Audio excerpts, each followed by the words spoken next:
Equities are able to rally, and E-mini S&Ps are actually going to settle positive on the week.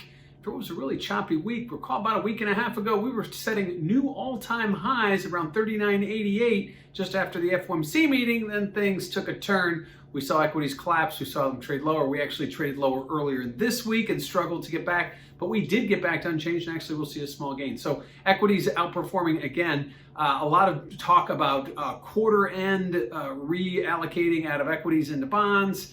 Yeah, that may happen, but there's still so much demand for equities that a lot of that money that was possibly going to sell to front run that reallocation, plenty of cash on the sidelines, and that's exactly what we saw. We saw buyers stepping in. Certain sectors didn't do as well as others, but certainly as well, indices across the board weren't able to sustain the sell-off that started after last week's FOMC. What does that do to market volatility? Well, market volatility has been anemic in the equity world.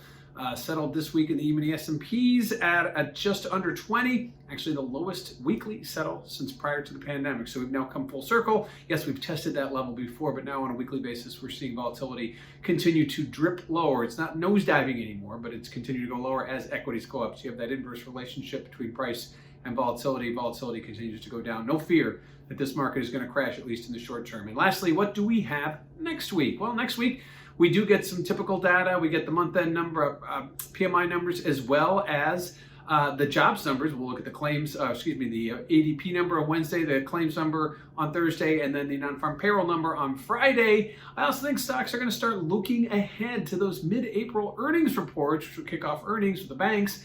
That'll be something to keep an eye on. Certainly, the market has had a very choppy trade. We haven't seen that straight shoot higher that we're used to, that we saw pretty much of last year, outside of a few hiccups. And I think the earnings may cause a little bit of caution.